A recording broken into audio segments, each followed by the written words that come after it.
Welcome to Maria Report. We are very, very glad to have you with us. Шум, вітаємо вас, Мрія Репорт просторі. Ми раді вас бачити тут сьогодні. Can you hear us? Шум, якщо ви нас чуєте, ви могли б спробувати натиснути на мікрофон і сказати щось? Вот, теперь слышу, да. Добрый вечер всем. В Украине у вас добрый день. Прежде всего, хотел бы сказать спасибо за возможность принять участие в вашем эфире, донести до вас ту ситуацию, которая сложилась в Украине в связи с агрессией и войной России, а также донести те проблемы, возможно, которые у нас есть, в том числе в сфере медицины на передовой.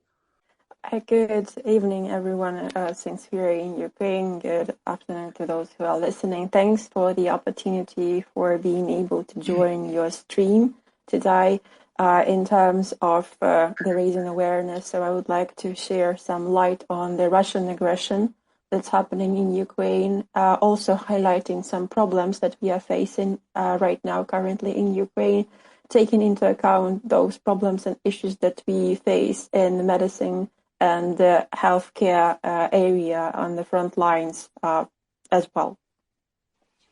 Thank you very much for that. It was most interesting for our audience. We've had a number of Ukrainian soldiers from various parts of the front face in recent weeks and months with us, and we've followed also some of the combat medics. And the question is always the same, first and foremost. How are you at the moment, and how are your troops? Спасибо большое. В целом нашей аудитории на протяжении всего нашего эфира, который шел с начала войны, было численное количество солдат с разных подразделений. Не так давно у нас тоже были в эфире боевые медики. И, как всегда, главный вопрос, который мы хотим задать нашим спикерам: как вы, как ваши войска, как ваше подразделение, как в целом обстоят дела? Спасибо за вопрос. Прежде всего, я хотел бы сказать, что я являюсь не просто боевым медиком, а я являюсь медиком-волонтером. То есть мы не состоим в воинских подразделениях, а мы самостоятельное добровольческое объединение, которое мы создали с целью оказания медицинской помощи бойцам непосредственно в период их транспортировки с мест проведения боевых действий до госпиталя. То есть вы парамедик. Я поняла. Okay, so, but thank you for the question. I would like to first and foremost emphasize that I'm not just a combat medic. I'm a volunteer. I don't have the unit that I have been assigned to, but we have our own system and structure. I'm part of the unit of the volunteers whose goal is to get the soldiers from the front line to the hospital. So basically, I am a paramedic. В связи с тем, что мы волонтеры, возникают определенные проблемы с нашим обеспечением. Почему? Боевые медики, которые находятся в составе воинских подразделений, они финансируются из государственного бюджета, им закупаются медицинское оборудование, им закупаются препараты, им закупается оснащение. Мы же, как медики-волонтеры, мы полностью существуем за свой счет, и с помощью волонтеров как и наших, так и волонтеров западных, в том числе и американских волонтеров, которые нам предоставляют эту помощь, то есть в виде оснащения медицинского и в виде препаратов. So, why is this so important to emphasize? Because as far as we are part of a volunteer effort, volunteer units, we have some issues and problems with the procurement and with the supplies. Because in comparison with the ordinary combat medics who get funding from the government, from the military unit, from the other security structures, we are not being funded by the budget of the state. Everything that we have, as in terms of supplies. Fully understood, appreciated. How many of the volunteers are, so to say, in your organization at the moment? Полностью поняли и очень ценим ваши ваше старание. Скажите, пожалуйста, какое число сейчас волонтеров в вашей организации, то есть в вашем таком подразделении парамедиков? В нашем подразделении парамедиков сейчас 5 человек. Из них это у нас один водитель-парамедик, один помощник парамедика, ну, это человек, который не имеет медицинского образования, ну, можно сказать, комбат-медик. И нас 3 человека, это медицинские работники, которые имеют именно медицинское образование. So in my sort of organization, you mean unit as we call it, we have a driver, like 5 individuals. One is a driver who is also a paramedic. We have one assistant who doesn't have medical education, 3 individual, like you can call it like somewhat like a combat medic assistant. And we also have 3 individuals who have been former or current functioning representatives of the healthcare, so doctors, I mean. So we do have medical education and background. And what is your background? А какое у вас образование? У меня медицинское образование, я закончил медицинский колледж, то есть, ну, в Америке это считается парамедик. А кем вы работали до того, как присоединились? Фельдшером скорой помощи. Okay. So he does have medical education. He had finished medical college in the US. It's like a full finished education, and it can be regarded as paramedic. He's been working in the ambulance culture. Okay, that's much appreciated. And so how does a typical day look like for you at the moment? And at what part of the front would we find you? Спасибо большое за все, что вы только что объяснили. А как вы описали ваш обычный день, вот день парамедика, и на какой части передка мы могли бы вас, скажем, найти в любое время? Ну, для начала я хотел бы сказать о том, что сейчас парамедиком я вынужден был работать с начала войны, с 24 февраля. До этого в том числе я и 3 члена, ну, кроме меня еще 2 члена нашей команды, мы являлись адвокатами по уголовным делам. Мы работали в одной из крупнейших компаний адвокатских города Киева. Вот, и ввиду того, что я имею как юридическое образование, так и прошлое медицинское образование, то есть, ну вот, в момент начала войны мы поняли, что для нас ну, правильнее будет сейчас быть на фронте именно медиками. Поэтому все мы приостановили свои адвокатские лицензии, вот, и ушли на фронт уже как медики. То есть я ушел как медик, и 2 моих коллеги уже непосредственно во время боевых действий обучались парамедическим знаниям, вот, для того, чтобы все-таки быть более полезными, то есть и делать что-то для общей победы.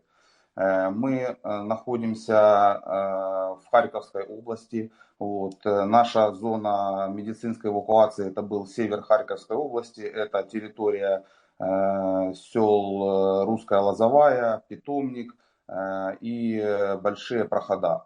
Вот в этом вот треугольнике мы занимались медицинской эвакуацией наших раненых бойцов непосредственно из мест проведения боевых действий до госпиталя. Okay, so before I start explaining where I am currently working, I would like to also point out that I was forced, like my inner self forced me to start working as a paramedic, because before the war, before the 24th of February, like it was me and 2 of my colleagues. You have to understand that we were quite successful lawyers in Kyiv, and we're working with criminal cases, like a big scale, large scale criminal cases. I do have a judicial education background, I mean, and I also have medical background. But when the war started, I felt the urge. I understood that it's going to be more rightful to be there at the front as a medic, as a paramedic, because by doing so, I will be more useful and I will save more lives. So and two of my colleagues have also started their education to become paramedic and help out. So we have decided to stop temporary our advocacy and our in our judicial practice and licenses. And while the hostilities are happening, we all understood that paramedics are in medevac of our soldiers from the front lines to the nearest clinic or hospital, which is positioned to those 3 settlements. When you evacuate, what kind of vehicles are currently at your disposal to evacuate wounded troops? Когда вы проводите процесс эвакуации, какие именно транспортные средства у вас есть в парке? Какими транспортными средствами вы проводите вот эту первичную медэвакуацию? Значит, медэвакуацию мы проводим своими автомобилями, которые в том числе нам помогли приобрести для нашего подразделения руководство нашего адвокатского объединения, которые нас, в частности, этим очень сильно поддержали. У нас в автопарке имеется 3 автомобиля медицинских, это 2 реанимобиля и 1 переделанный микроавтобус из гражданской машины в медицинскую, то есть путем установления носилок, оборудования и так далее. Этими 3 машинами мы непосредственно производим медицинскую эвакуацию раненых ребят непосредственно из мест проведения боевых действий, то есть из так называемого нуля, непосредственно в госпиталь. То есть особенностью нашей работы является то, что, имея медицинское образование, мы не ограничиваемся оказанием стандартным набором помощи комбатмедика, то есть это наложение турникета, там, перевязка и так далее. То есть в нашем оснащении в реанимобилях у нас имеется полный спектр фармакологических препаратов, в том числе для проведения реанимации. У нас имеется медицинское оснащение, которое, кстати, мы смогли получить именно благодаря нашим западным волонтерам, в том числе американским, которые нам предоставили очень редкие, несмотря на 5-й месяц войны, это и узловые турникеты, и кровоостанавливающие бинты, и шины для иммобилизации таза. Несмотря на то, что идет 5-й месяц войны, не у всех солдат сейчас имеются адекватные турникеты КАТ 7-го поколения, которые во всем мире, во всех воинских подразделениях признаны эталоном того турникета, который должен иметь боец непосредственно на передовой.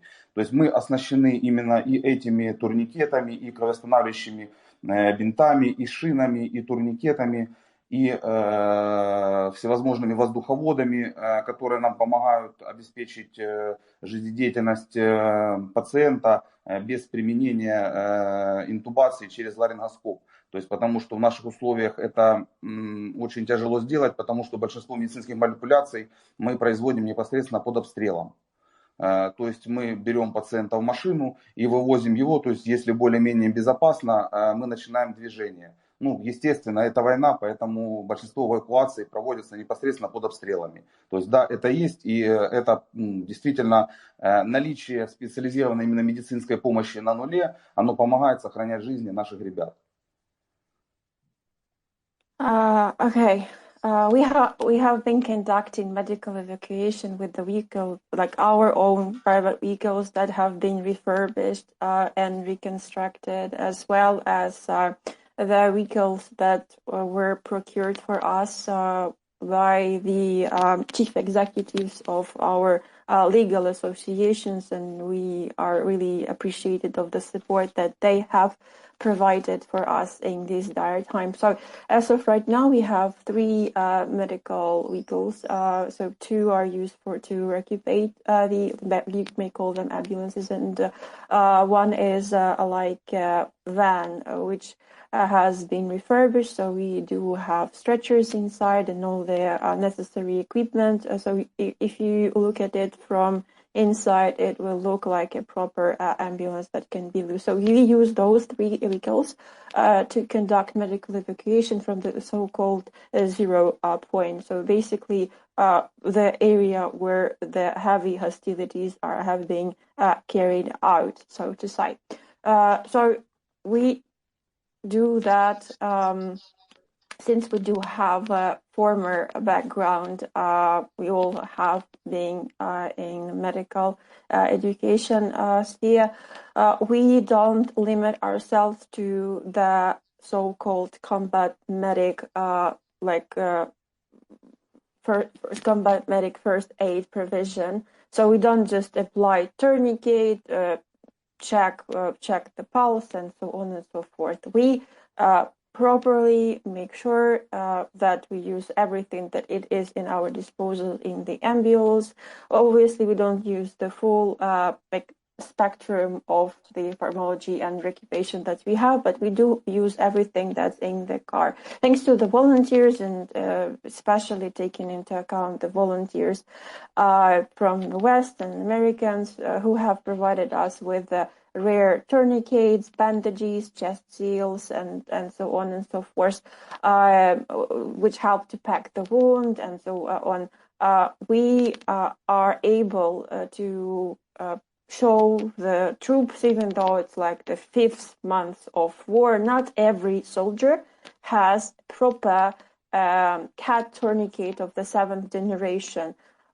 It's obvious for us that all around the world, it's like the standard, golden standard of the tourniquets that should be in everyone's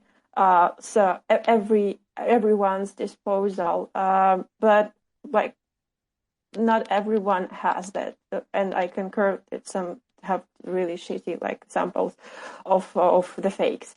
So before the fight or within the fight, we do have those stocked. We also have a lot of bandages, which help us to provide necessary procedures. We make sure that the airways of our soldiers are accessible, that the breathing is proper, the circulation is proper, and we check how is the patient overall. And those manipulations, they are really important for the further well-being of the patient without the further, for instance, usage of the intubation that might be needed. And it's really hard to conduct everything being there and under heavily firing, shelling, because it's war. You have to realize that every evacuation on the front line in the so-called zero area, it's not safe by default. So we place the patient into the car, and if it's safe to start the route, we do start and go. But you have to understand that we mostly do it under heavy firing, and that's war. That's how it's done, and it's obvious that you can't just make like you can't just pretend that it's not happening.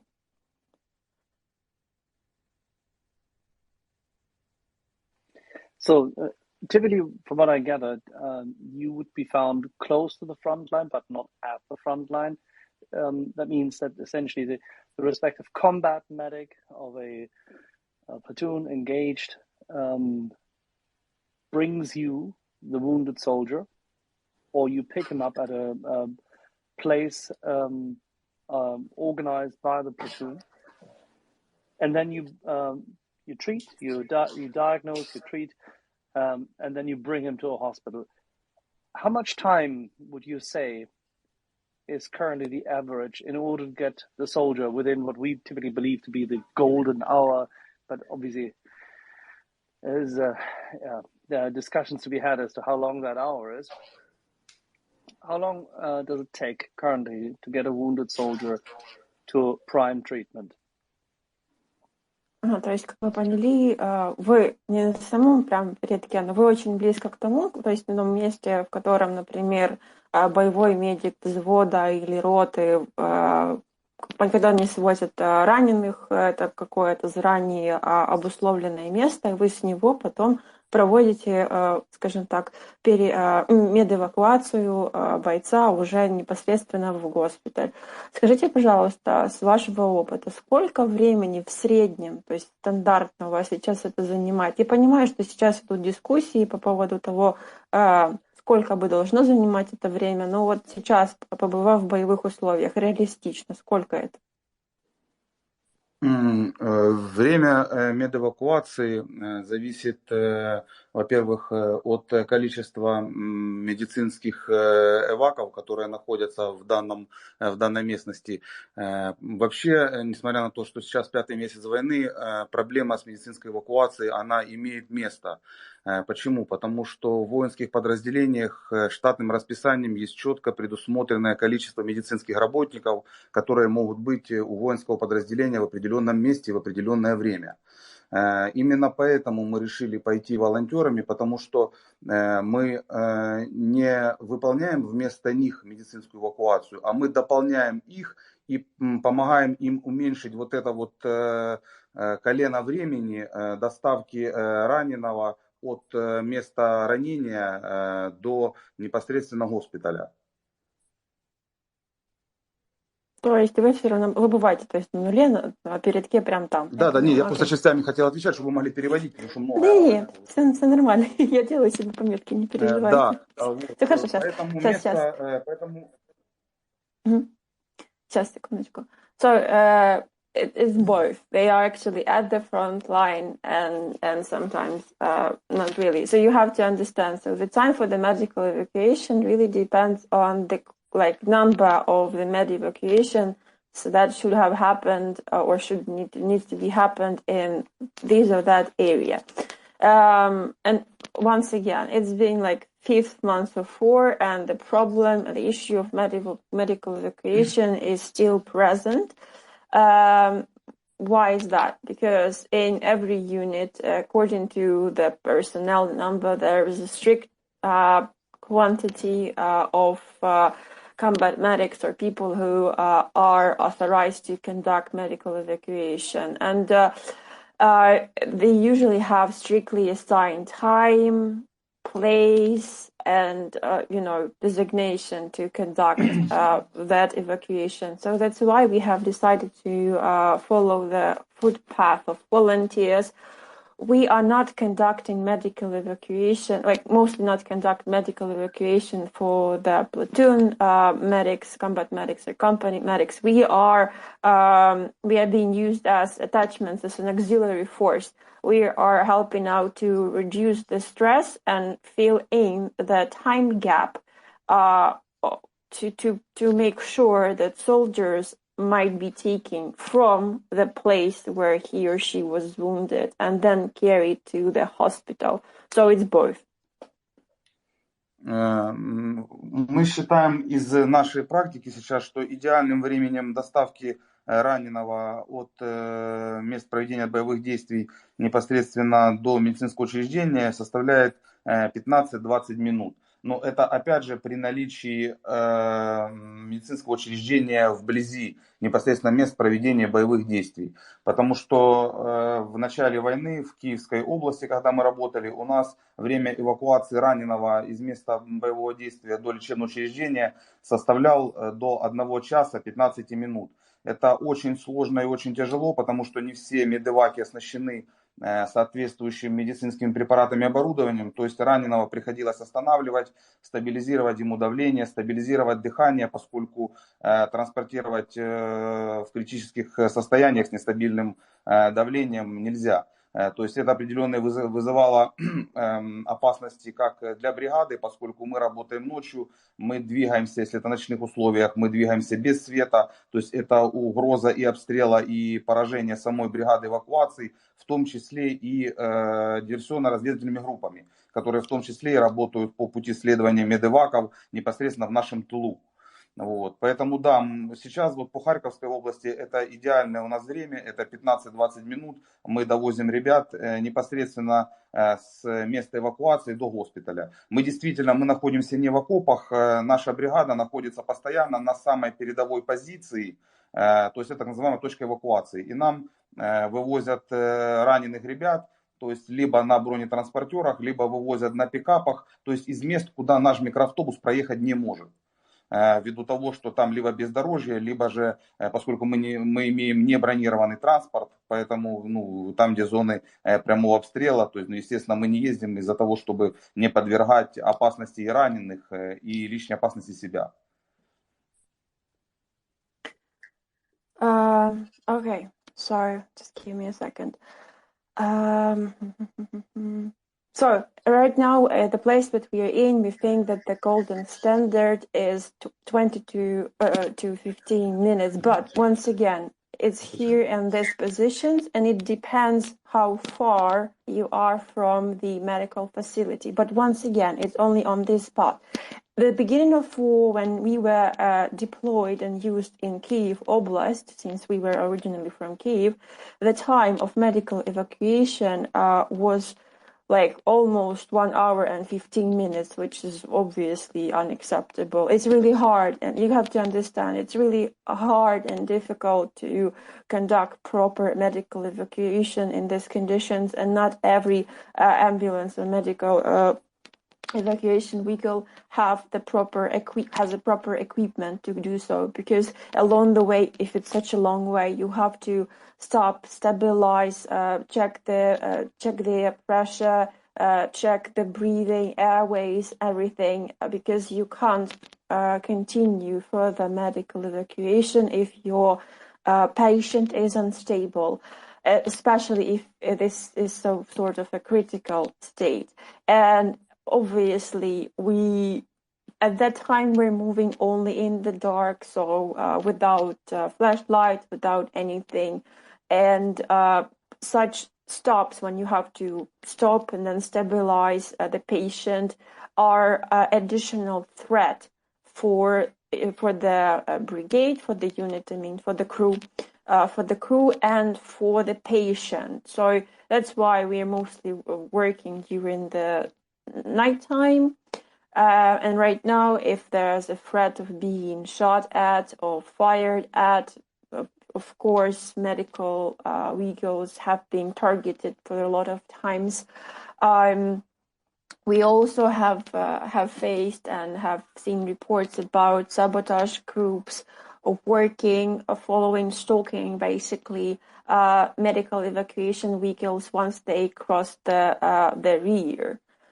Especially when it happened in Kyiv Oblast at the beginning of war. So I would say that the perfect timing, the golden standard, is 15 to 20 minutes from the place where we get the patient to the hospital. And once again, we are not being stationed in the trenches.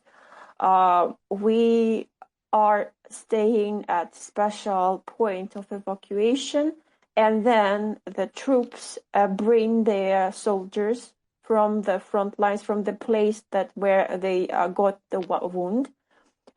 We are armored vehicles or armored personnel carriers, sometimes pickup trucks. So basically places where our van can't go to because of the terrain, maybe like black tracks which we can't approach. And once again, we don't have armored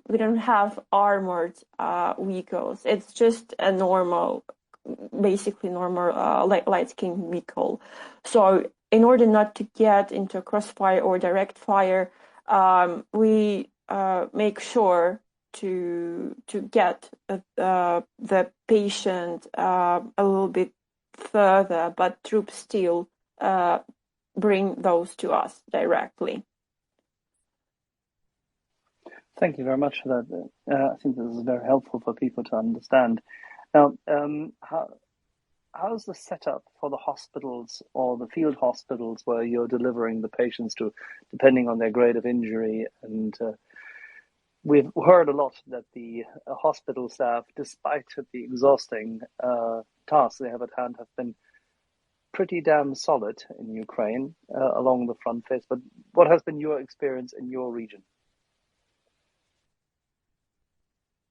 Спасибо большое. Для нас очень ценно и важно ваше объяснение, ваш опыт.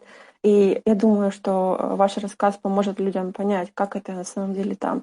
Расскажите, пожалуйста, о полевых больницах, о госпиталях. Мы слышали, в каком они состоянии, в каком состоянии личный состав, скажем так, госпиталей. Потому что мы слышали, что несмотря на усталость, несмотря на тот объем работ, несмотря на бессонные ночи, персонал в госпиталях и в полевых госпиталях трудится безустанно. Что вы думаете по этому поводу? Как там обстоят дела?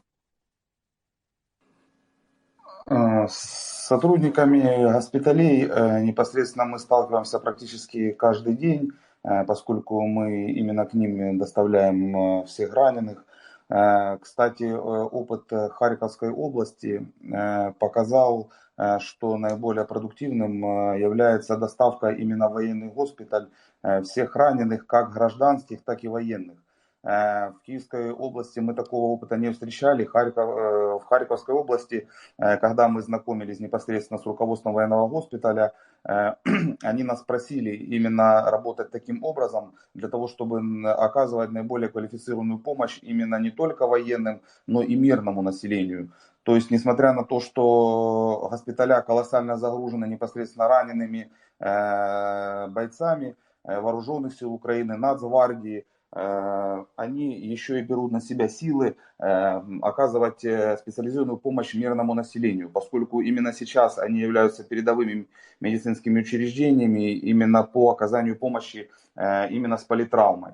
Поэтому, несмотря на круглосуточную нагрузку, колоссальную, как я считаю, нагрузку, несмотря на обстрелы, поскольку госпиталя, так же, как и другие инфраструктурные объекты, гражданские, они также обстреливаются русскими, они также берут на себя дополнительную нагрузку и даже просят, это была их просьба, именно доставлять гражданское население непосредственно к ним в военные госпиталя.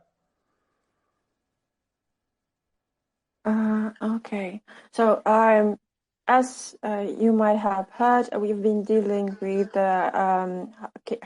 medical personnel in the hospitals pretty much every day. Every day we face those warriors in white capes, and the experience that we have gained in Kharkiv Oblast have pointed out that the most productive way of actually delivering patients from the front line, from the place of where they were injured or wounded, is to the military hospital specifically. Like, it doesn't matter whether it's military, whether it's a civilian, not in Kyiv, but specifically in Kharkiv region, because in Kyiv it was slightly different. So in Kharkiv Oblast, the heads of the hospitals, military ones, once again, they have specifically requested, they have asked, so we will bring both civilians and then soldiers to them, regardless of how full they are, regardless how tiresome it is, regardless how maybe overbooked, as you say, they are. Doesn't matter. Like with soldiers from the Armed Forces of Ukraine, National Guard, they know that they will be able to provide the best medical attention to the soldiers and to the civilians, because that's their specialty. That's what they've been dealing with all the time. And since they also are taking care of various traumas and various wounds and injuries, and not every civilian hospital is able to actually provide such high quality help and assistance. So regardless of working 24/7, regardless of massive shelling, shooting, and bombardment, because hospitals, as part of civilian infrastructure, are being shelled by Russians.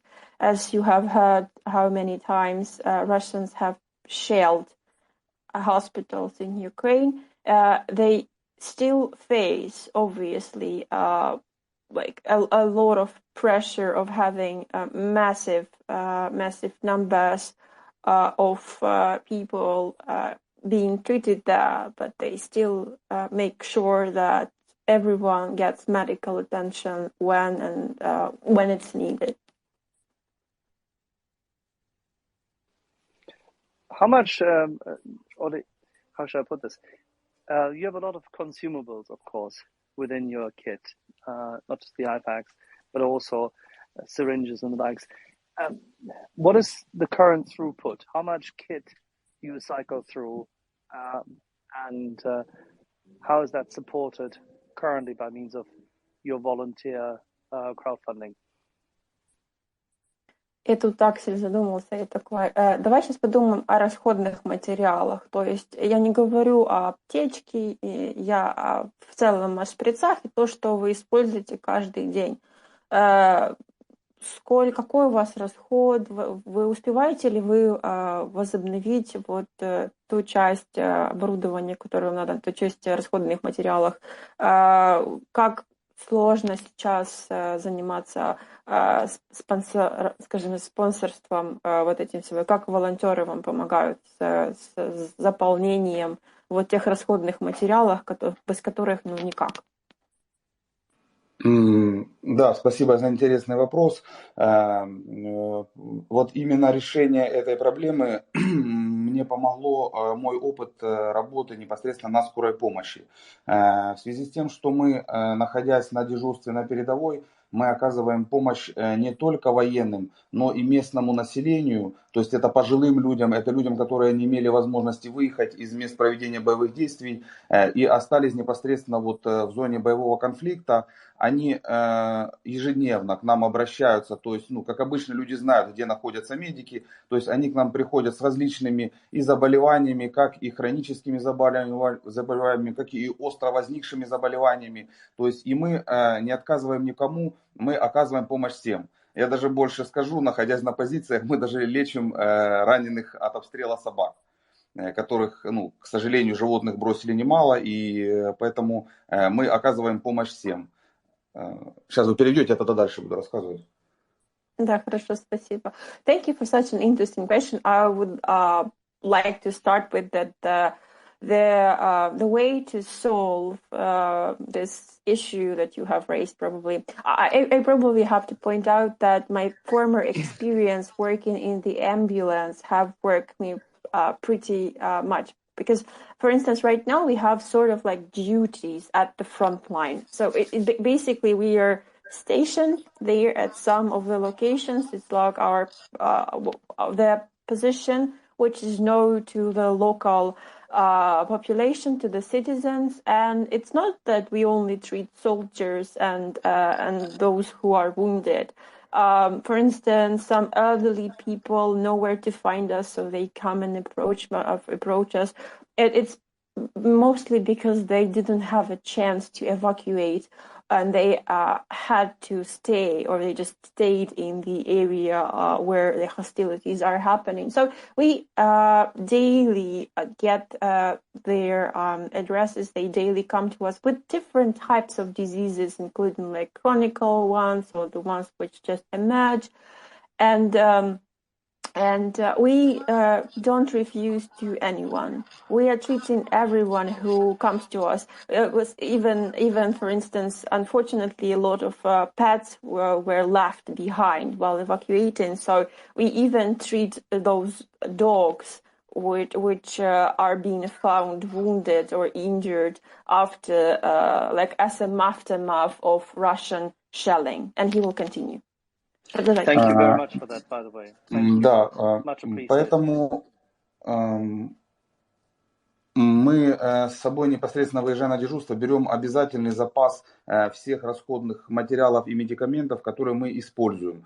Для этого у меня в каждой из машин у нас кроме текущих препаратов, кроме текущих используем оснащение, мы везем также с собой запас, то есть это целый ящик растворов, это целый ящик бинтов и шприцов, это дополнительные комплекты медикаментов, которые стоят в машине. Но ввиду специфики нашей работы на передовой, мы всегда не исключаем возможность обстрела, и у наших коллег из других подразделений машины просто сжигали обстрелами. Поэтому на себе каждый из нас несет медицинский рюкзак. Это не просто рюкзак комбат-медика. У нас специальные большие рюкзаки, полевые медицинские. Ну, каждый из рюкзаков весит до 25-30 килограмм. То есть там у меня лежат и растворы с запасом, и бинты, и шприцы, и фармакологические препараты, и шины. Расход материала зависит от количества раненых. У нас было такое, что за один приезд бронетранспортера могли привезти 11 раненых. Тогда непосредственно, конечно, расход идет колоссальный, потому что каждому оказывается помощь. Это и перевязка, это и наложение турникетов, если где-то их пропустили, это и обязательное сопровождение инъекциями лекарственных препаратов, это и инфузионное введение препаратов, то есть это системы и растворы и так далее. Поэтому мы готовы абсолютно к любому развитию событий, и мы идем с таким запасом, чтобы я мог, не выходя из позиции, в случае, например, какой-то опасности и обстрела, до суток находиться автономно, работая со своим рюкзаком, то есть и оказывая помощь раненым, которых могут, например, к нам спускать непосредственно на нашу позицию закрытую. Поэтому мы здесь абсолютно исключен возможность того, что у нас могут закончиться препараты, потому что у нас в бригаде ездит 2 медика, у которого 2 одинаковых рюкзака, одинаково оснащены. Поэтому мало того, что мы работать можем автономно каждый отдельно с каждым раненым, так и в совокупности у нас, ну, в принципе, мы готовы к любому развитию событий. Okay, so thanks once again for such an interesting question. So you have to understand that every time we take with us a huge number of consumables. Like in every vehicle, we have already prepared like fully equipped vehicle, an ambulance, let's say. And then apart from those that are already equipped, we have like an extra box with solutions, saline solutions or just solutions, a box with syringes, a box with bandages, a box with you name it. Taking into account how specific our work is and how meaningful is the contribution, we never like deny that we might be fired at or shelled at, because we have seen and you have heard the stories where the cars, especially ambulances, were just burned at the spot. And you have to understand that apart from everything that I mentioned, every person in the crew has like a full 25 to 30 kg backpack. Like it's not like just a simple combat medic backpack, but it's like a huge one that you use to go into the mountains, where we have extra storage with the same tourniquets, solutions, like pharmacological, like medical stuff, and so on and so forth. And since we can obviously use on daily basis like a huge number of supplies, but usually depends on the number of the casualties of the wounded that was brought to us. For instance, once we have received, actually the armored personnel carrier brought to us 11 casualties, and at that moment it was like a tremendous consuming sight, so on and so forth, because you had to do like a bandaging, applying tourniquets if someone missed applying one, and then to formally like get the patient for the stretcher, and then doing the injections, infusion, the systems, the solutions, everything. But you have to understand, once again, we are ready for whatever to come. Like we have anticipated every course of action. So that's why going into the shift on a duty, I know that I can work in any case of scenario, whatever happens, I can work autonomously, like as one unit, having my backpack on me. And the same goes to the other people who have their backpacks, and we have two persons who have similar backpacks, once again 25 to 30 kgs. And if something happens, we can stay there at the position for the whole day, working non-stop,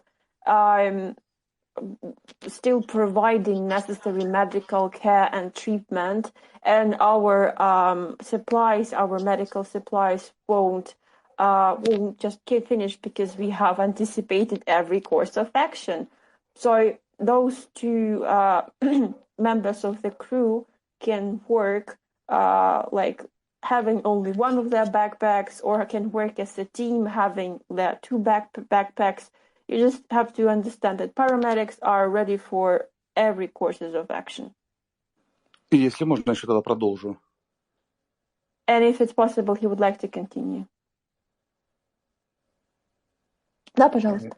По поводу пополнения медикаментов, действительно, на пополнение медикаментов нам нужно определенное время, ввиду того, что мы волонтеры и, по сути, мы работаем, ну, скажем так, за идею, то возможность пополняться мы имеем либо за свой счет, приобретая определенные препараты, либо же это волонтеры, которые нам помогают. У нас есть ряд волонтеров, которые нам оказывают помощь, помогают нам с оснащением и препаратами, но для их отправки необходимо время. Бывает такая ситуация, когда бывают особо активные дежурства, когда много раненых, и действительно, возвращаясь с дежурства, мы видим, что у нас не хватает каких-либо препаратов.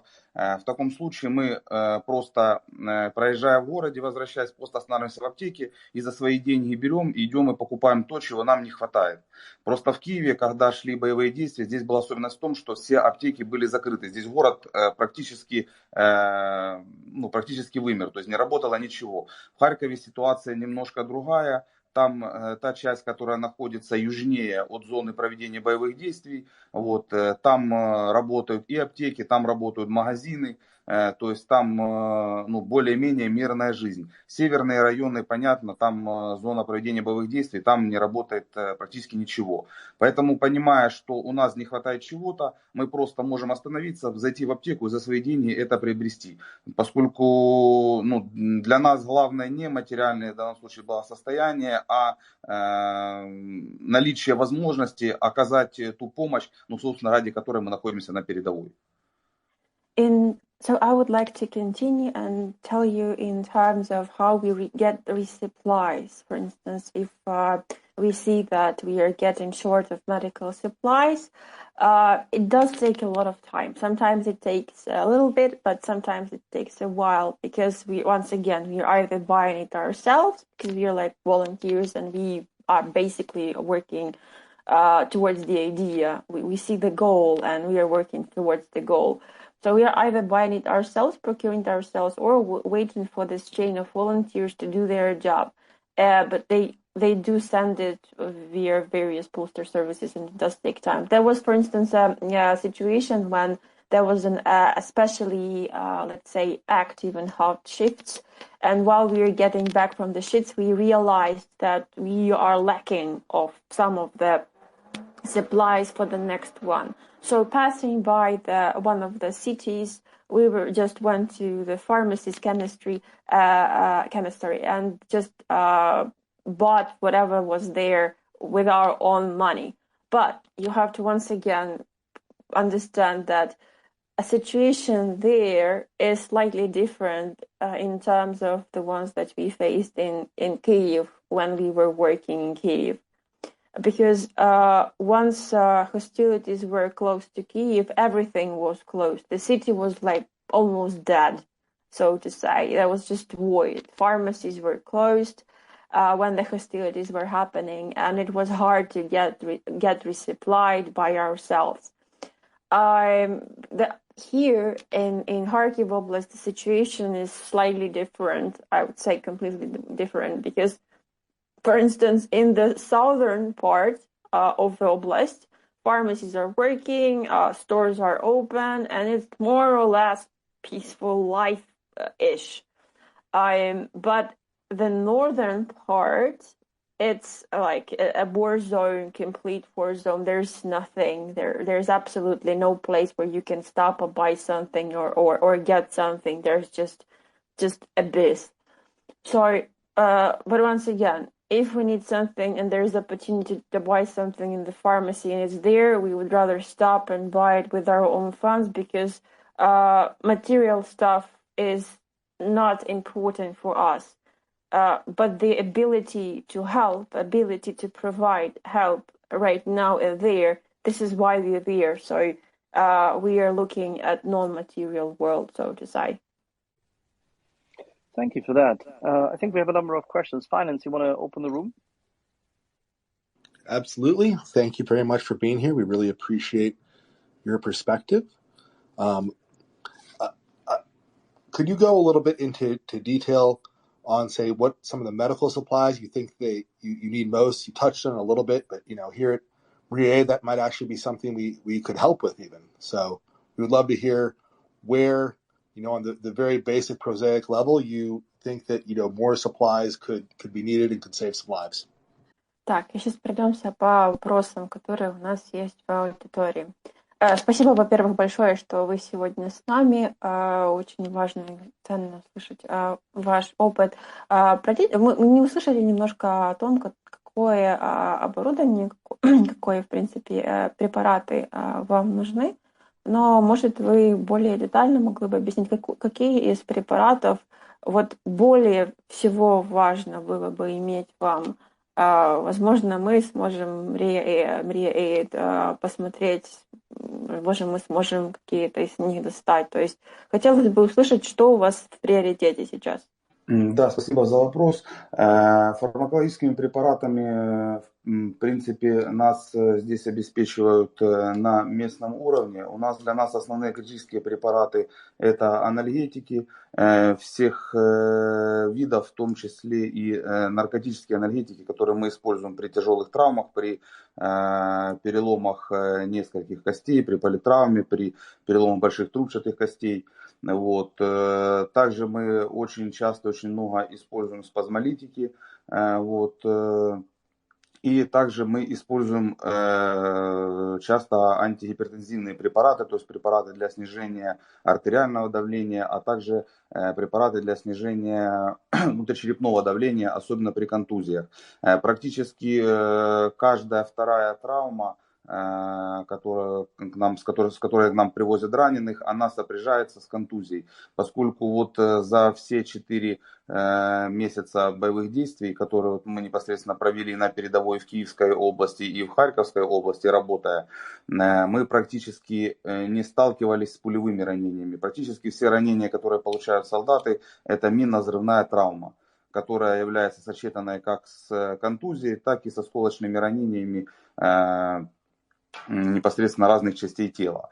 Вот. Поэтому, в принципе, у нас очень много используется это именно вот анальгетиков, спазмолитиков и антигипертензивных препаратов, поскольку на передовой мы оказываем помощь всем подразделениям, в том числе и подразделениям, в которых являются мобилизированные солдаты, а это возраст солдат 40 лет и выше, которые имеют практически через одного гипертоническую болезнь. И, к сожалению, поскольку это стрессовые условия, стрессовые ситуации, то многие, возвращаясь даже непосредственно с боевого рейда, возвращаясь через нашу позицию, они обращаются за помощью, померить давление, снизить давление.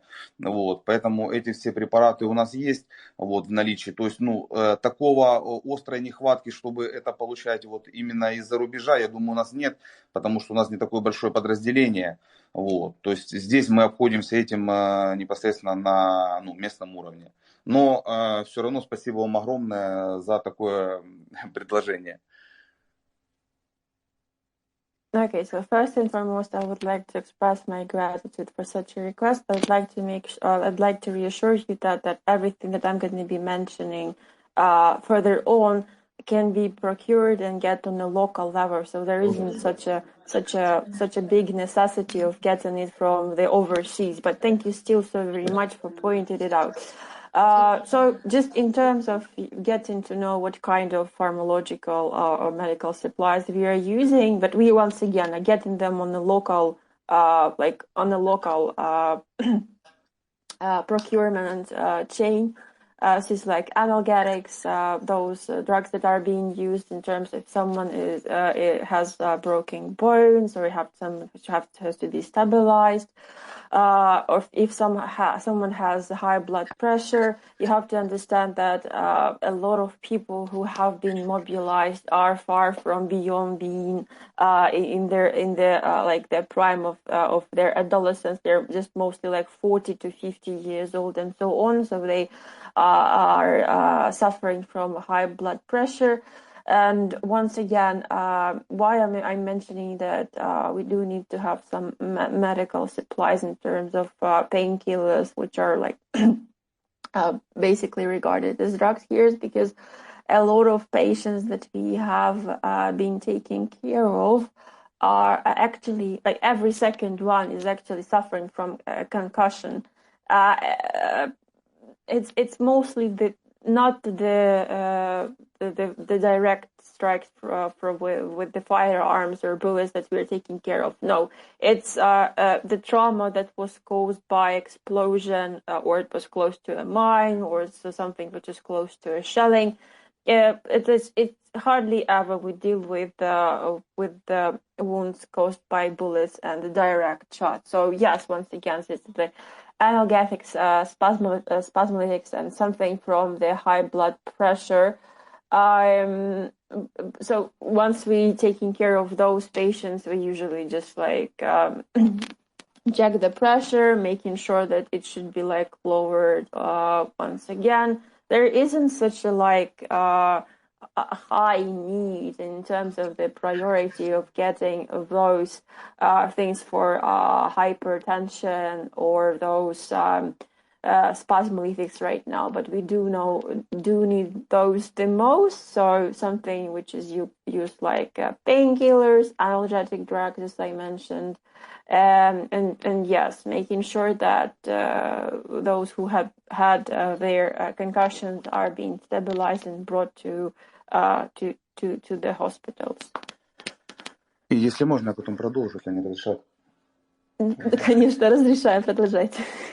Да, и касаемо отдельно, это я по фармакологическому обеспечению, вот касаемо оснащения медицинского, то есть для нас, конечно, вот именно благодаря одному из волонтеров из США, мы первая бригада медэвакуации в Харькове, которая работала вот в зоне проведения боевых действий именно в Харьковской области, мы первые получили узловые турникеты САМ. То есть это настолько редкая и дорогая вещь, что в Украине ее купить невозможно. То есть наши волонтеры выходили на одного из волонтеров Соединенных Штатов, который нам предоставил такие турникеты. Благодаря этому даже скорая помощь на тот момент, скорая помощь Харькова не имела узловых турникетов, то есть когда они были уже у нас. То есть особенность этих турникетов в том, что они останавливают кровотечение в недоступных местах для турникетов КАТ. То есть это паховые зоны и это области плеча. Вот. Это очень дорогие вещи для медиков. И, конечно, иметь их в оснащении это большая честь. И вот именно из тогда Соединенных Штатов мы получили ларингеальные воздуховоды, Айгель, которые также являются очень редкими, несмотря на то, что уже идет 5-й месяц войны, но они очень редко встречаются. Очень редко встречаются даже в специализированных бригадах медэваков, которые работают на передовой. Это и шины для иммобилизации таза, сам слинг второго поколения. Это тоже ременная шина, она очень редкая и довольно дорогая штука. Вот, поэтому также нам ее именно из Соединенных Штатов передавали. Наборы для внутрикостного доступа. Вот, то есть это, конечно, это все ходовой материал, который постоянно нужен, и вот, который нам помогли приобретать именно благодаря волонтерам, как нашим, так и волонтерам из Соединенных Штатов.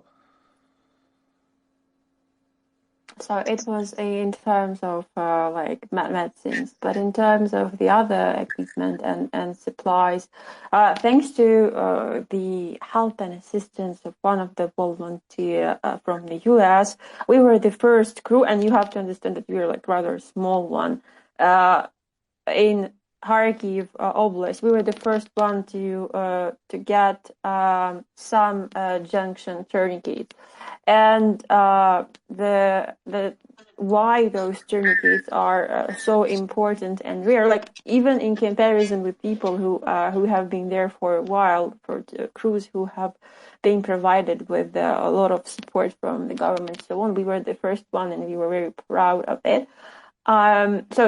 Some junction tourniquets, in comparison with the cut tourniquets, have their own, let's say, their own benefits, meaning you can apply them in the shoulder area of the shoulder and inguinal region as well. And it's really rare. It's really important to have it. We thanks God we do have it right now. We also are one of the first one who get the some sling, which is really rare and really expensive. It was also an effort that helped, an effort which bring the SAM sling to us. It took a while, but we managed. Also, there are a lot of equipment that is used to get access to the bones, materials, and so on, and so on. So there are a lot of things that being used, or we know that should be used, and so on and so forth. But overall, with the help of the volunteers, we are managing to get some of the supplies. Thank you very much. We have a huge number of hands for Lane. Do you want to work your way through them? Yeah, I generally don't know who was the first one. I think M was our first hand, followed by Imperius and Tom. Thank you so much. Please go ahead. Thank you, Lane. Thank you, Finance. The question is, with regards to the numbers of burn injuries they see on the battlefield, what kind of kit do they need the most to respond to burn injuries? And what's their standard procedure? And whether certain supplies can be increased to Ukraine in order to respond to burn injuries faster, to reduce the impact on the health and the lives of both civilians and soldiers involved. Thank you. И у вас тут вопрос касаемо... Спасибо большое, во-первых, что вы с нами здесь. Относительно количества ран и травм ожогового характера, то есть ожоговые ранения, какие наборы вы используете, какая, возможно, у вас стандартная процедура, возможно, есть какие-то препараты или какие-то средства, поставки каких нужно бы сейчас, скажем так, усилить в Украину, как для гражданских, так и для военных, для того, чтобы уберечь и сохранить жизнь. Сейчас именно для оказания помощи пострадавшим с ожогами мы используем противоожоговые простыни, либо противоожоговые салфетки. Они есть абсолютно разных производителей, как и европейских, так и американских. Они содержат специальный такой гелевый состав с антисептиком, который непосредственно накладывается на ожоговые места и изолируется потом уже от непосредственно повязок, то есть там бинтовых и так далее. Вот, то есть мы в своем оснащении имеем такие гелевые противоожоговые салфетки, они разных размеров, то есть которые могут укрыть, они раскладываются, укрыть могут на площади одной конечности, нижней либо верхней конечности. Если их комбинировать по две, то можно укрыть спину или грудь. Также мы используем спреи противоожоговые пантенол. Ну и стандартно анальгетики, обязательно обезболивающие для купирования болевого синдрома, то есть для предотвращения ожогового шока и для предотвращения болевого шока. То есть как такового больше мы сейчас в наличии не имеем. В принципе, это является стандартом. То есть на стадии медэвакуации, то есть этого вполне достаточно для того, чтобы оказать надлежащую помощь пострадавшему. Okay, in terms of, thank you for your question. In terms of the injuries that are caused by burns, we usually use some kind of like burn linens, basically like chips or sort of like napkins. They are both European, they are manufactured in Europe and in the USA. They consist of some kind of gel and antiseptic. So you can either apply this material, this some sort of like shit, to the place of the burn. You kind of isolate it from the bandages and so on and so forth. They come in different sizes and shapes. So you're basically covering the limb, or you're covering the place where where the burn happened. For instance, with one you can cover one of the limbs. For instance, if you have two of those bigger ones, you can both cover the back and and the front of the person. We also use some kind of sprays like panthenol, a lot of painkillers to basically suppress the pain syndrome, the state of shock.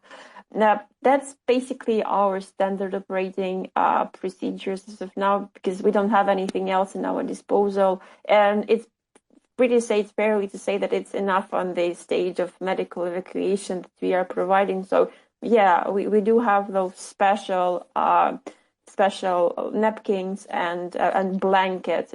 It's sort of like a blanket which is used to cover the person who was burned and kind of isolate it from the fire and reduce the temperature on the place that was burned. Thank you very much. I believe our order is imperious than Tom, I said before. That could be reversed. Yeah, my question was about vacuum therapy. There were some calls out at the start of the war citing some medical research papers that vacuum suction therapy was helpful in improving survivability from complex shrapnel wounds and bullet wounds as well.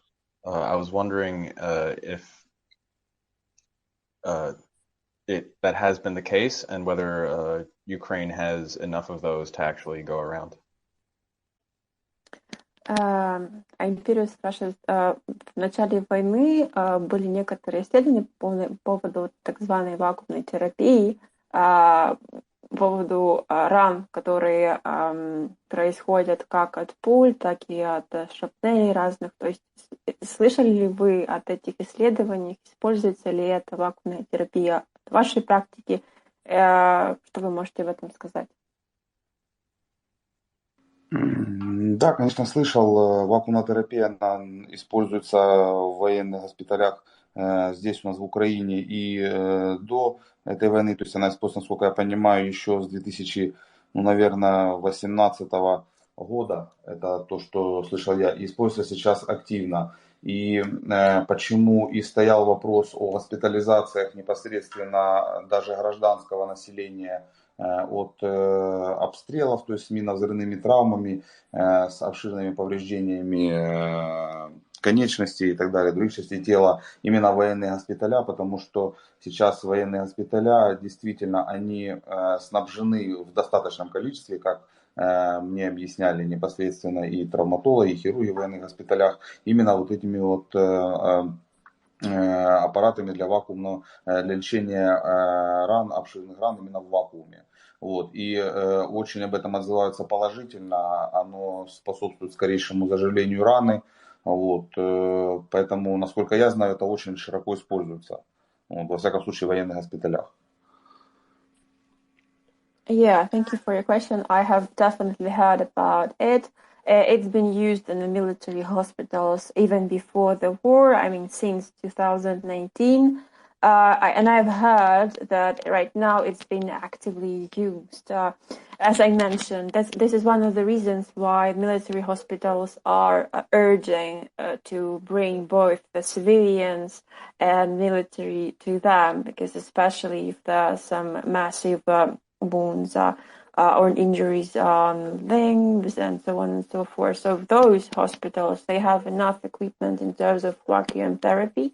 And the surgeons also mentioned that they have enough equipment to provide necessary health care for the wounded, especially treating injuries caused by shrapnels and bullets.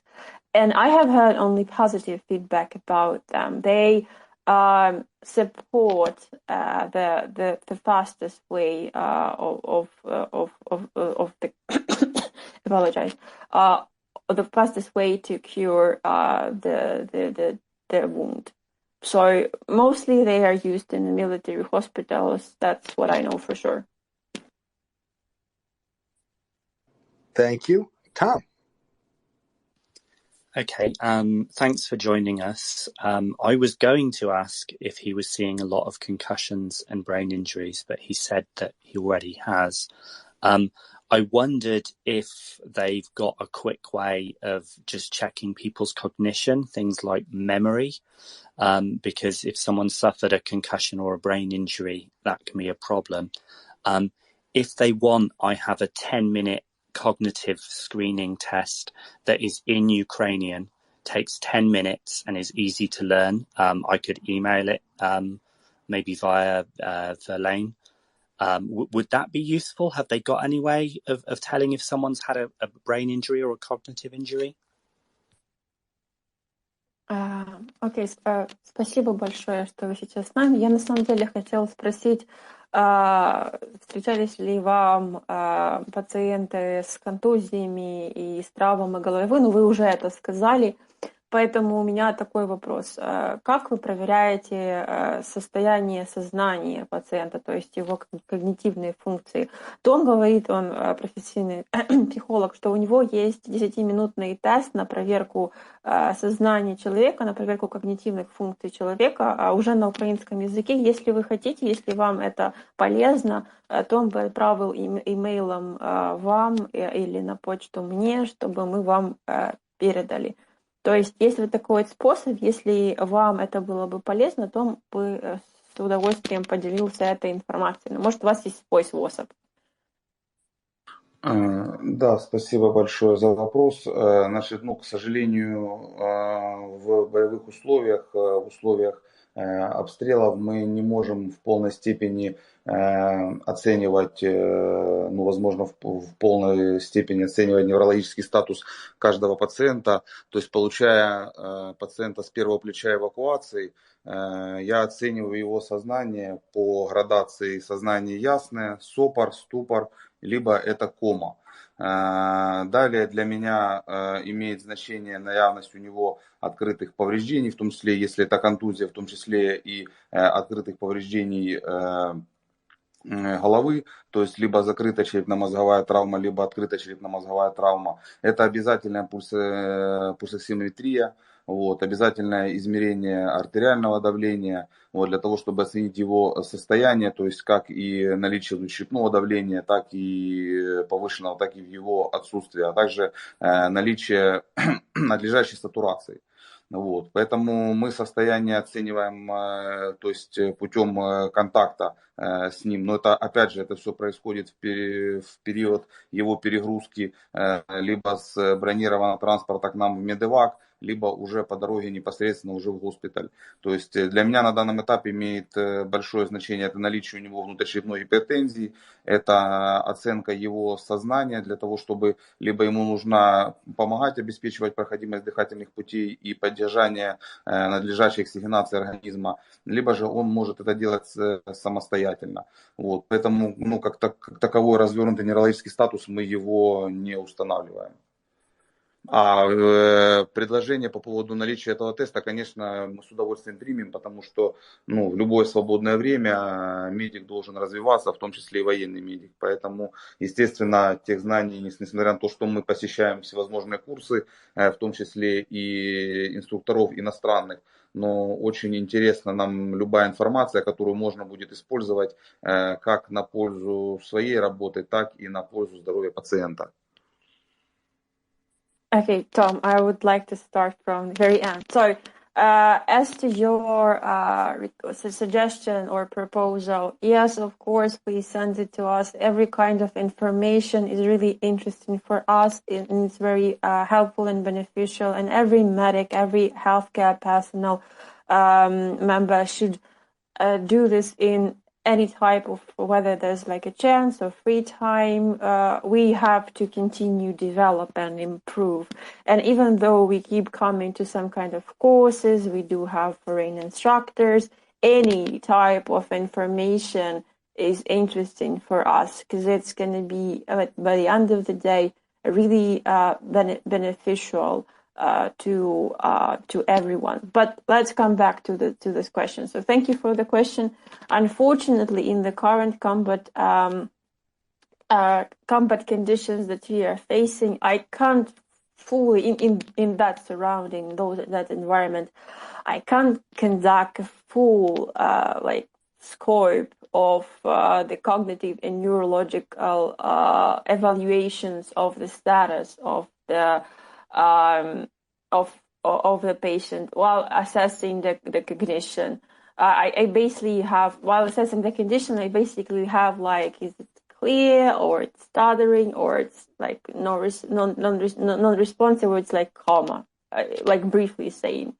And obviously, then I start checking whether there are some kind of visible traumas. There's like concussion, maybe there's like an open head trauma. Then I check the pulse, then I check saturation, and I basically conduct every possible checkup that I can do in the moment when I'm getting the patient from the armored personnel carrier to the Medivac station, like Medivac SUV. And it's not such the time is almost limited. So basically we need to check obviously whether it's like a high blood pressure, like hypertension. Then we do some sort of like cognitive evaluation, but it's like a primary one in order to conduct this Medivac from the front line to the hospital, checking whether the person can keep it up and on his own.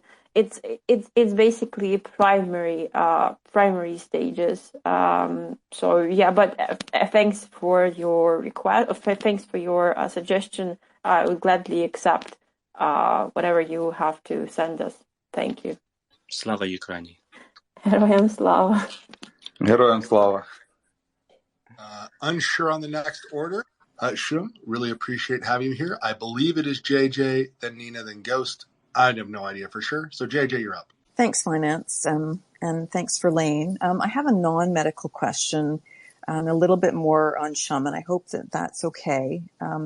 Shum, you clearly have a great love for your country and fellow Ukrainians, and I'd like to know what else keeps you going and motivated right now. Сначала Finance сказал, что спасибо большое, что вы сейчас с нами. У нас через 10 минут будет следующий гость. Такая оживленная дискуссия, очень замечательно. Теперь придем по руках. Был вопрос не медицинского характера. Мы все чувствуем, что у вас огромная любовь к вашей стране, к гражданам вашей страны. Что помогает вам продолжать двигаться дальше? Что ваш главный мотиватор? Что продолжает вас держать вот такой настрой и боевой дух, скажем так? Спасибо за вопрос. Да, действительно, я считаю, что как и у меня лично, так и у любого гражданина нашей страны, и не только гражданина, а также граждан иных стран, которые приехали специально сюда, как поддержать нас, так и участвовать в боевых действиях, у них имеется просто колоссальный патриотизм. Все потому, что я считаю, что мы воюем за правду. Я считаю, что мы правы в данной ситуации, правда в данной ситуации должна победить, и это понимает весь мир. Поэтому весь мир за нас.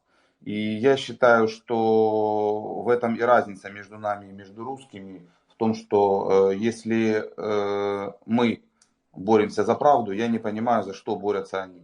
Я пошел на фронт, понимая то, что моя страна в опасности, Моя родина, в том числе там, где я родился и вырос, она сейчас, к сожалению, под оккупацией уже российских войск.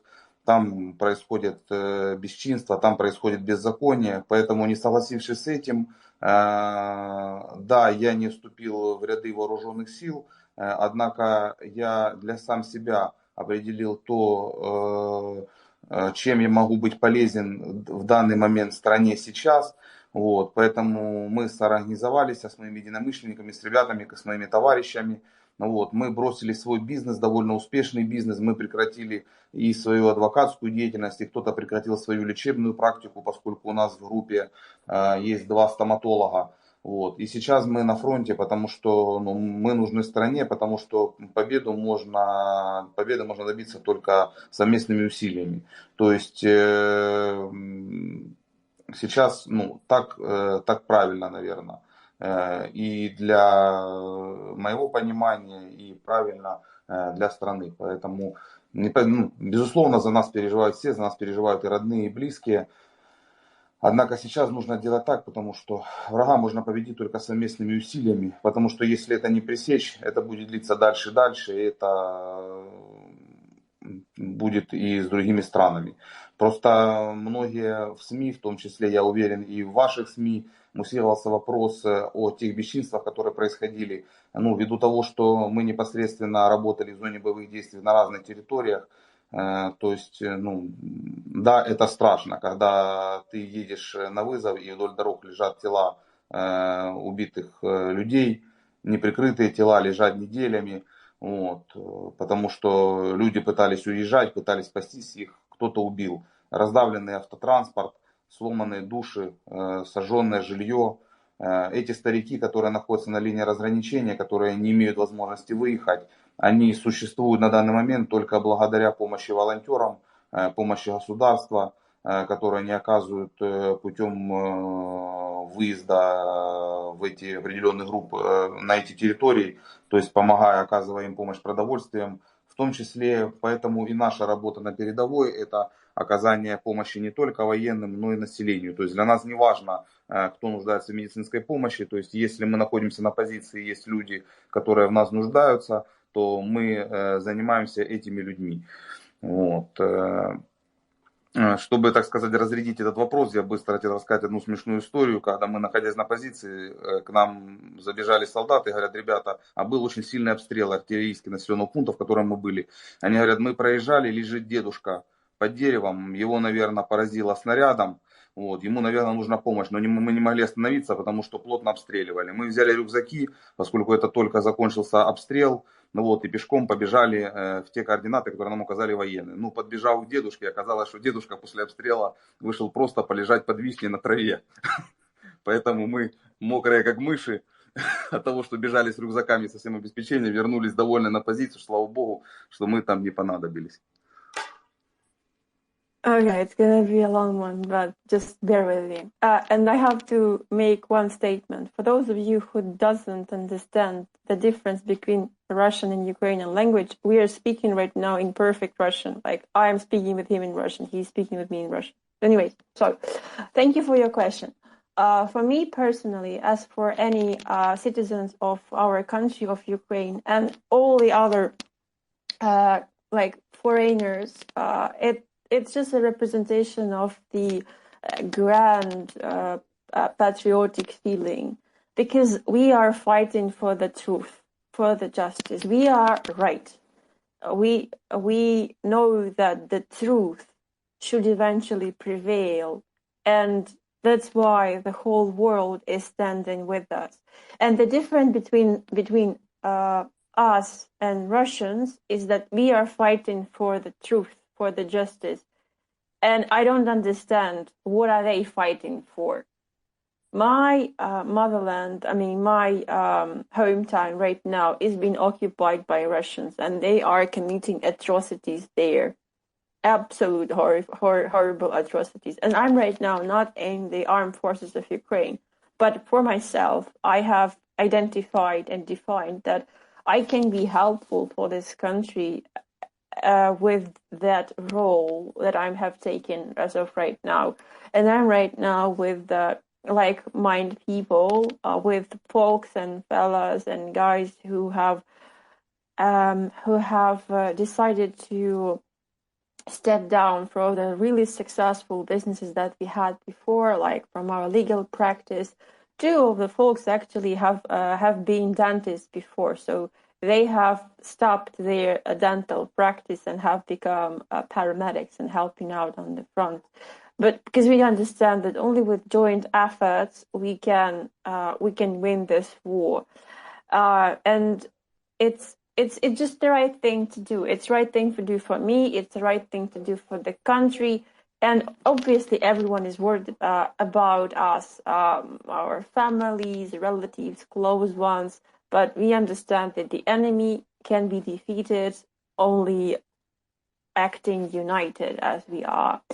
And if right now we don't stop them, then it won't be able to stop. It's gonna spread to other countries, and all the atrocities that had been happening, we have worked in the areas where hostilities were happening in Kyiv, and it's really terrifying. It's really terrifying when you're driving through the street and there are like bodies, there are corpses everywhere, just lying around, not even covered by anything for weeks, because there wasn't any chance to get them from there, because there wasn't any chance to do that. Or there's like absolutely crushed vehicles, or the absolutely burned facilities or houses where someone lived, or those elderly people who didn't even have the chance to get evacuated, who are right now existing. They're not even living, they're existing thanks to the volunteers. Thanks to the volunteers, the provision and supplies and food gets to them at times. So that's why our job right now is helping the population, is helping everyone who needs our help. It doesn't even matter if it's a military personnel, soldier, civilian. It doesn't matter. If we are there and someone needs our help, we are eager to provide it. And just to chill a little bit the atmosphere, because obviously we've been talking about something really terrifying. It's such a funny story from our life.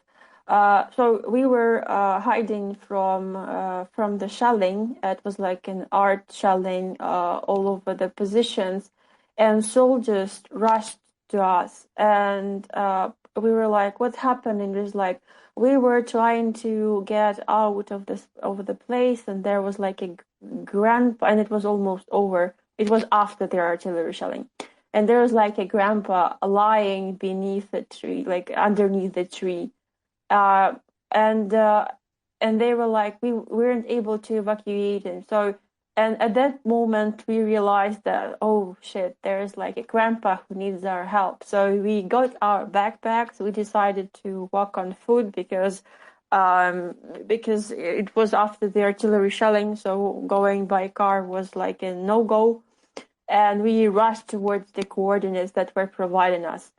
And once we got there, we were laughing so hard because that poor grandpa just came out of his house after the artillery shelling just to lay down underneath his favorite cherry tree. We were completely like soaked wet because we were sweating so much, like completely drained, but still really happy and joyful because the grandpa was alive and we didn't need to save him from anything. And it was such an extraordinary experience. Спасибо большое, да, действительно очень забавный дедушка. Thank you so much. Thank you very much. Since we still have a little time, we really appreciate you still being here. Nina, please ask your question. Thank you, Finance. For Shum, thank you for being here and thank you for the work you are doing. I know that the work of a paramedic only like in a place where there is not war is also can be like really challenging and requires a lot of skills. I think Shum has a hot mic. Sorry. Yeah. So I have an echo. Шум, вы могли бы сейчас нажать на микрофончик, а то что эко идет от того, что у вас включенный микрофон? Sorry. Yeah, you can continue, apologize. Nina, you can continue. Yes, thank you. Yes, about the work of a paramedic, it's like something that you have to prepare and get educated and to know how to take care of the physical wounds and like the physical body. And but I'm asking a question. Also, I know that the doctors and paramedics, they have to learn how to treat the patient with like a lot of like calm, so that the patient will also feel the calm, just to stabilize also, because this is also a very like important thing to the mental state. And so after like hearing these stories and being as a paramedic in a war, it must be something like the intensity must be something like I can't comprehend. So how do you, Shum, find your strength and like find the calm and the peace within yourself so that you can continue what you are doing? Thank you. Спасибо, Шум, за всю вашу работу. Мы понимаем, насколько работа парамедика тягостная, и, наверное, представить это нам тяжело. И ясно, что в аспектах работы с физическим состоянием человека это одно дело, скажем так, справляться с физическим состоянием. А как касаемо вот вашего уровня спокойствия? Вот, например, мне кажется, что ментальное, душевное состояние парамедика, оно переходит на пациента. То есть вот то же самое телесное спокойствие, с которым вы справляетесь с этим. Ну, то есть мне кажется, что после этих историй, как вы рассказали, мне представляется, что парамедик на войне с той всей интенсивностью боевых действий, с интенсивностью работы, очень трудно сохранять вот это состояние спокойствия, которое могло перейти на пациента. Как вы находите в себе силы успокаивать себя, успокаивать пациента и при этом еще сохранять какой-то внутренний мир в себе? Вот такой вот вопрос. Спасибо большое. Ну, перед тем, как ответить на вопрос, я хотел бы сказать, что опыт именно экстренной медицинской помощи я имею еще с времен, когда я работал на скорой. Я работал довольно долго, я работал на скорой помощи 5 лет. Поэтому многое я видел, с многим я сталкивался. Кроме этого, до того, как я занимался адвокатской практикой, я больше 12 лет работал в прокуратуре. Поэтому прокурор, он в принципе должен иметь самообладание, уметь справляться со своими эмоциями, справляться с собой. Поэтому, наверное, это все в совокупности и дало мне возможность сейчас, возможно, где-то и хладнокровно выполнять свою работу, поскольку я считаю, что это именно работа на передовой. То есть я концентрируюсь полностью на пациенте и делаю то, что должен делать. К сожалению, у меня в момент оказания помощи эмоций нет. И их быть не должно, поскольку если меня захлестнут эмоции, это может отразиться на моей скорости, на моей ловкости и, как следствие, на здоровье и жизни моего пациента. Поэтому это все мне помогает, но, к сожалению, парамедик должен следить не только за здоровьем своего пациента, но и за окружающей обстановкой, потому что, ну, если я не уберегу бригаду свою и не уберегу пациента, то зачем это все? То есть это все будет тщетным. Поэтому, конечно, здесь нам нужно быть вдвойне внимательными, вдвойне осторожными. А расслабляемся мы, как и все обычные люди. То есть, приезжая, мы имеем один день выходной, мы двое суток дежурим на передовой, и один день у нас есть отсыпной для того, чтобы поспать, подготовиться и каким-то образом восстановиться. То есть, помогает спорт, помогает общение с близкими, помогает общение с ребятами непосредственно вне боевой обстановки. Вот, поэтому, возможно, мы сейчас не имеем, наверное, права на эмоции, наверное, так сказать, потому что, все-таки, я повторюсь, мы боремся за правое дело, и я считаю, что отдыхать мы, наверное, будем уже все после победы. Это, чесно говоря, все, що я постійно говорю, що я відпочину потім. Зараз не час. Да, не на часі. Не на часі, ще не на часі. We kind of agreed on one thing, I will tell you later on.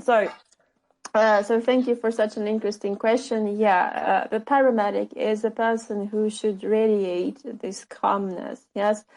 But you have to understand that before even coming here working as a paramedic, I had an experience working in first aid, so an emergency care treatment. I've been there working in the with the crew of ambulance for 5 years. I have seen a lot of stuff. I have dealt with a lot of stuff. Plus, in addition to this, I have worked as a prosecutor for 12 years, and you have to have this sense of stoicism, self ability to get yourself to calmness, to overcome everything.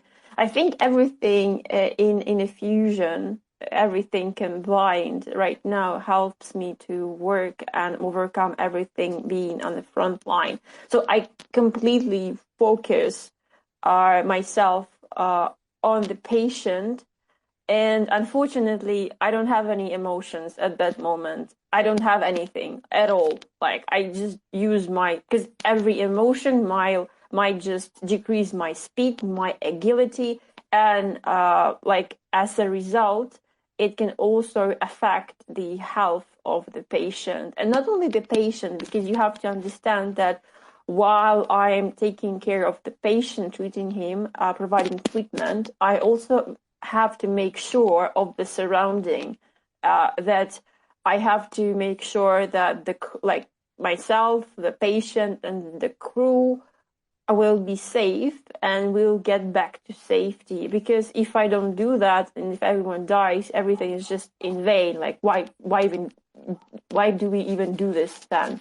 So I have to be twice as cautious, twice as careful, twice as calm. And how do we get rest or relax? Well, we do have 1 day off, so we work 2-day shift and 1 day off. 2 days we are on the front line. 1 day we have a day to sleep and rest and recuperate. Sport helps a lot. Conversations and communications with our close ones helps a lot. Just conversations outside of the combat helps a lot. From the combat surrounding. And maybe that's just my thought, but maybe we don't have this right to express our emotions right now, because once again, we are fighting for the right thing, and we will get our rest once the fight is over. And we kind of agreed and laughed that it's not time-wise, it's not the time to rest. We will rest once we are victorious. Спасибо большое еще раз. Thank you very much, Shum. Been here longer than we were prepared for. We have our next guest speaker. This is the most crowded afternoon we've had in a while. I can briefly say, for generations of my family, as my grandfather was a combat medic himself against the hostile armies of World War II for the Americans, I am thrilled to I'm here able to support a Ukrainian combat medic fighting for his country on the front lines. We find it very inspiring. Our next guest, if you don't mind, thank you. You're welcome back anytime, sir. If you give us some heads up, we'll be happy to find someone here who can translate for you.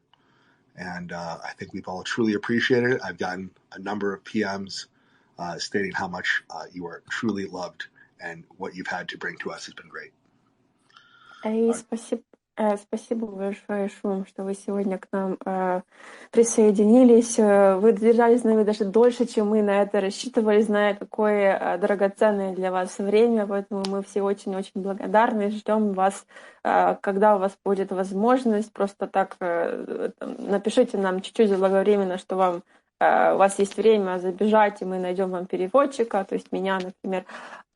И сейчас у нас уже время для нового гостя, но Finance рассказывает, что никогда бы не мог подумать, что когда-то, зная, что у него сам дед был боевым медиком, он будет помогать освещать информацию от парамедика о событиях вот такого характера. Поэтому спасибо вам большое, что сегодня к нам присоединились. Для нас це реально очень честь. І для мене особисто це нереально просто вдячність того, що все ви робите. Правда, очень-очень благодарна за всю вашу работу. Большой привет и спасибо бригаде. Вот мы не с вами физически, но мы всегда с вами, за всех. Да, спасибо вам большое, спасибо и вам за то, что вы освещаете наши проблемы, что вы не безразличны к той беде, которая у нас происходит, вот, за то, что вы понимаете, что эта беда может распространиться и на другие страны, и на другие континенты. Спасибо за помощь, которую вы оказываете, поскольку я думаю, что и наша пресса освещает, и вы видите, что действительно та помощь, которая исходит и от западных всех партнеров, в частности от Соединенных Штатов Америки, она не проходит незамеченной. Это очень придает нам сил и уверенности в нашей борьбе, и это очень бьет по врагу, что, безусловно, не может нас не радовать. Спасибо вам огромное. Все буде Україна. Все буде Україна. Бережіть себе, будь ласка. Thank you so very much, guys, for raising awareness and making sure that all the problems that we face are being addressed. Thanks for caring about it. Thanks for your attitude, because you realize that this kind of horrifying events might just spread all over the world. So thanks for every help that you've been provided. I know that the media has been covering how much of the assistance and help has been coming from the partners, and you have to understand that nothing comes unnoticed. We see how much the West and the US and the miracle world has been providing for us. It gives us more strength and confidence, and it just hits the enemy so hard you can't even imagine. So everything will be Ukraine eventually, meaning everything will be good. So thank you so very much.